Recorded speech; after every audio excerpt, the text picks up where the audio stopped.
The new academic year is now well upon us with the return of hundreds of thousands of students to college this fall. And it's a time unlike any in recent memory.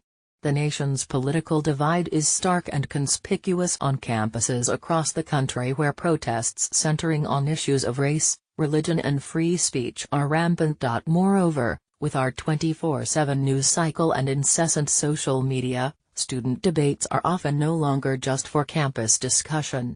They can become headlines for our nation.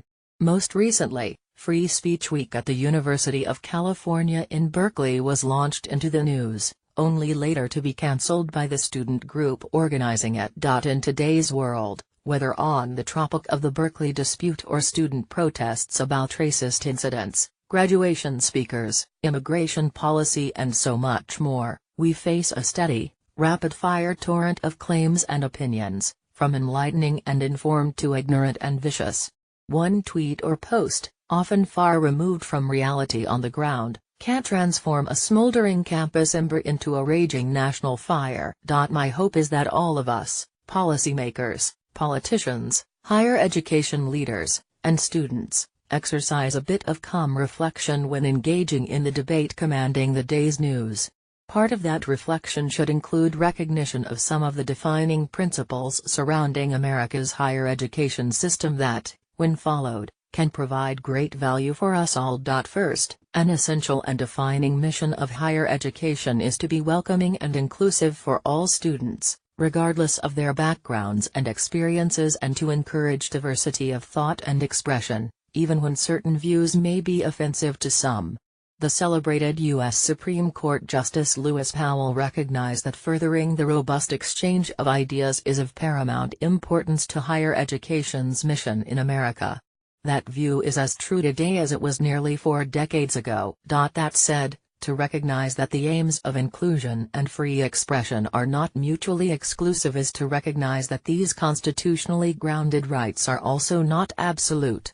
A balancing of interests is almost always implicated as institutions grapple with the resolution of tough issues, and as courts sometimes review and evaluate those decisions.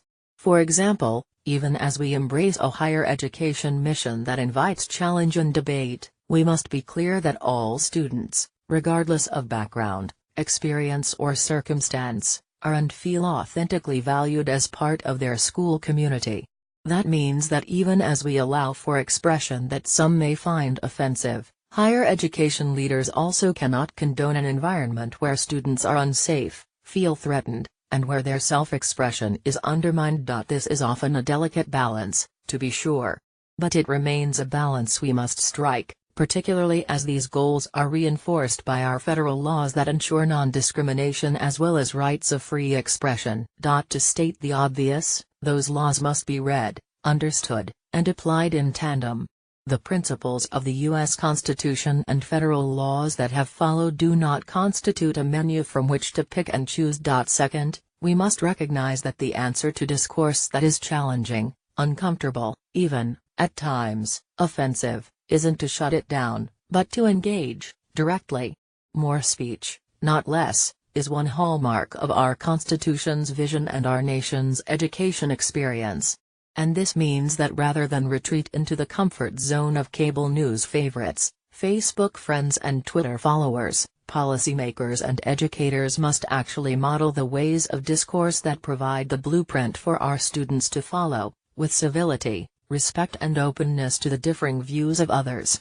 Correspondingly, the imperative that higher education leaders and faculty provide the opportunities for many voices on campus does not require that they abdicate their leadership roles or lose their voice along the way. Higher education leaders and faculty are called to educate, by building bridges where they can, opening minds and eyes when they have the opportunity, supporting those who are targeted by hate, and fearlessly posing questions and listening, even when they lack all of the answers. Third, given that the audience for campus dialogue, with a simple click, is potentially worldwide, we all have a role to play as we work to lead by example. Higher education leaders must endeavor to reach out to all, supporting words with visible examples of sustained engagement with students and others, in multiple venues, on multiple topics, and in times that are challenging, as well as those that are not. They can lead by example with success, and create opportunities for learning when results aren't optimal. Policymakers in our nation's capital and in states around the country can also serve an important leadership role in such settings, redoubling